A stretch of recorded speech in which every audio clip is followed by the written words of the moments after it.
Ladies and gentlemen, hi, Doug Billings here on the right side. You know, it's not every day that we here at the program get to meet someone who rubs elbows with American heroes. But we've done just that, and he's become a friend of the program, and we're grateful for it. The Commander's Artist, otherwise known on Twitter as The Real Mad Dog 58. Make sure you look him up and give him a follow on Twitter at The Real Mad Dog 58. And more importantly, perhaps, look him up on the web, www.thecommandersartist.com. He's the personal artist of General Mike Flynn. Personal friend of the general's is a personal friend of mine, ladies and gentlemen, and I'm flattered that he's become a friend of the right side. You can check out his artwork just over my right shoulder, the right side logo that we use at the beginning and end of every program. There's one of me up there in my Revolutionary War garb, protecting the Republic from intellectual liberal immaturity, and one of Donald Trump up there as well. We love it. My chosen leader. TheCommandersArtist.com and The Real Mad Dog 58 on Twitter. Mad Dog, Commander's Artist, thank you, brother. Thank you for your friendship, for all you've done for the show. Cheers.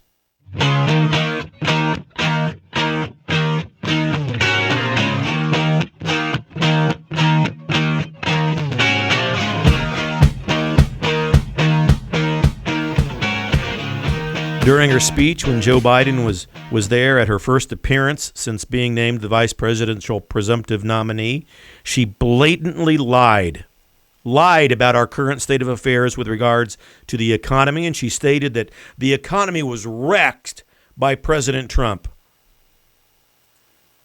That just like in his own personal life, he was given the best of all things, the best, most robust economy ever by Barack Obama and Joe Biden, and just like everything else in his personal life, President Trump ran it into the ground.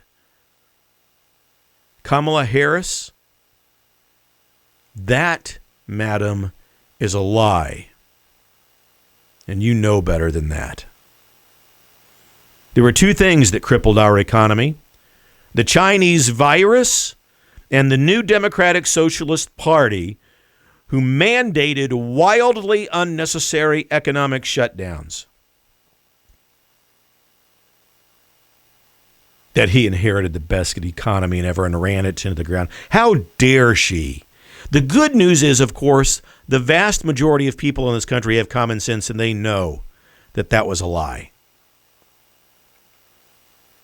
And today, despite the efforts of the new Democratic Socialist Party to spread fear, chaos, and economic ruin, the stock market is almost back to where it was before COVID-19. President Trump said today that we're experiencing the best and most robust and fastest economic rebound in the history of our country. And don't doubt it. Don't doubt it. But for Kamala Harris to suggest outright blame for President Trump over the wrecked economy and the high unemployment that she mentioned also, it's not only a lie, but it's the kind of intellectual immaturity that's going to be the pathway for the undoing of the new Democratic Socialist Party, because the vast majority of the country can see her, and they can see her BS a mile away. The American people are, in the vast majority of numbers, moving towards President Trump, towards him. You don't believe me? Look at the news ratings. Look at what people are watching. Fox News, you can't even see people in second and third place. They're so far ahead. Most people are watching that network because they know two things. It gives them the truth, and it gives them a sense of hope with regards to how the majority of the country feels. It's a telltale sign, ladies and gentlemen, of where the country is going. You've got to have faith in it. If we can get around that fear, we've got it made. We've got to talk about mail-in voting, and we may. But we are more conservative than ever as a country, and who wouldn't be, based on what we see every day on television? It doesn't mean we're going to rest on our laurels or be lackadaisical in our anticipation of any kind of election landslide. We can't be that. But the new Democratic Socialist Party, they're diabolical and they're treacherous, and we can't take them lightly. You think that there's no support for President Trump and that Biden is running away with it? Look at the boat parades going around the country and all of our waterways. When's the last time you saw a Joe Biden boat parade? When's the last time you saw a Joe Biden gathering that had more than 100 people? Joe Biden yard signs, Joe Biden flags. We have huge turnouts for President Trump of enthusiastic voters sharing their support. Just the other day in California, I think Scott Baio and a few of his friends took part in a huge pro-Trump rally in Beverly Hills. Beverly Hills, ladies and gentlemen. It's just never happened before. California, outside of Los Angeles and Hollywood, has a lot of conservative counties. And with the help of kooky Governor Gavin Newsom and every kooky mandate that he initiates out there, I'm telling you, the state of California is going to vote Republican this November. Mark my words. Last Thursday, a huge gathering of Vietnamese Americans marched in Pompano Beach, Florida. Thousands of people joining in. I mean, tell me this. How many Biden signs do you see? Boat parades, gatherings, walking down the street. Friday night, last week, Trump spoke to members of the New York City Police. It's called the New York City Police Benevolent Association, PBA. It's an organization that represents 24,000 police officers. This all happened at his golf club up in Bedminster, New Jersey, where members of the fake news media will say, oh, there we are, 160,000 people dead, and President Trump is golfing. Not 160,000 people dead. Let's begin with that lie first. And then let's say number two, any president that can't multitask and go, I don't care if they're Democratic or Republican. I don't give a rat's rear end if they go golfing. You think that a president can't multitask and isn't kept in touch with what's going on the golf course? If you think so, and if you make that a big deal that he's gone golfing, you're intellectually immature. But it was at that golf club that he was formally endorsed by this group. And let me read to you what the president of that group, Pat Lynch, said. He said it was the first time that he could recall the group ever endorsing a president, any president. He said, quote, I've got 36 years on this job, 21 as the president of this fine organization. I can't remember when we've ever endorsed anyone for the office of President of the United States until now. That's how important this is, end quote, is what Pat Lynch said. That absolutely lit the libs up. Andrea Ocasio-Cortez, AOC, was furious, which delights us, of course. It makes us happy. Andrea Ocasio-Cortez, come here, have a tequila, relax. Trump endorsed the police officers. You're waking up, aren't you, Andrea? Yes. I'm telling you, folks, there's no need to be down in the dumps about this election. It's going to be fine. There is a massive awakening happening right now. Massive. You know what? You know what we have to thank for all of this besides President Trump, for this massive awakening? The endorsement of huge police unions across the country, boat parades, high enthusiasm. We've got the new Democratic Socialist Party to thank for this, ladies and gentlemen, and it tickles me pink. They are the best possible re-election commercial for President Trump that we have. I mean, don't get me wrong, President Trump puts out some really good commercials. But the mob, the rioters, the looters, the anarchists, the domestic terror group, Black Lives Matter, and Antifa, they're all part of the best commercial for the Republican Party and President Trump. And I'm glad the news plays their mob every night. I'm glad. And then you got Joe Biden coming out and telling us that if he were president, he would mandate masks for everybody. Outside. Everybody's got to wear a mask for 3 months. 3 months. Yeah, remember what I said? Ironic, isn't it? In 3 months, the election will be here. Maybe we can take them off in 3 months, Joe, right? It's absolutely BS if you think the mask has anything to do with your health, ladies and gentlemen.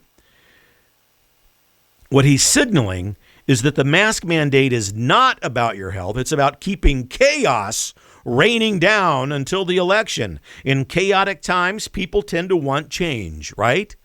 The new Democratic Socialist Party leaders are banking on the fact that if they keep the country in chaos just long enough, that more voters will choose their side.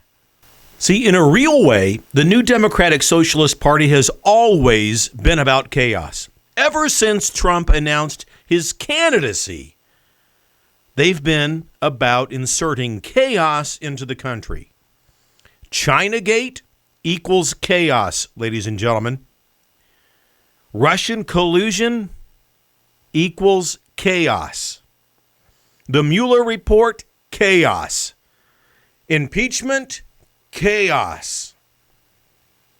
None of it worked. Zero. In fact, it's the other way around. They were trying to spy and overthrow him.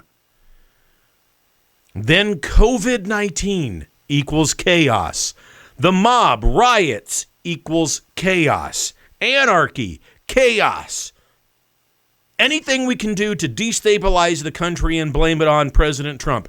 Defund the police equals chaos. And now they're on to mail-in voting, which equals, of course, chaos. All of these things, all of them, are a diabolical and real plan by the new Democratic Socialist Party to keep you off balance and to keep our country in chaos. And they have one thing in common, ladies and gentlemen, every one of them, the silence of the new Democratic Socialist Party. Never before in the history of our republic has a major political party refused to condemn anarchy, violent mobs, rioting, looting, rape, murder. Look at Seattle and Portland. Rape, murder, anarchy, burning of buildings, crime run rampant. Minneapolis, California, New York. Absolutely pathetic. And their silence, the refusal of them to come forth and condemn the mob, is their acceptance of the mob, because the mob is their electoral base. It's absolutely abhorrent. And I challenge any of you out there, show me somewhere, sometime, where Nancy Pelosi or Chuck Schumer came out and spoke against the mob. Show me. Show me a time, because there is no such time. I don't care if it's leaders in Washington state condemning the mob, because they haven't. Oregon, they haven't. California, Michigan, Kansas City, St. Louis, Illinois, Minnesota, New York, none of them.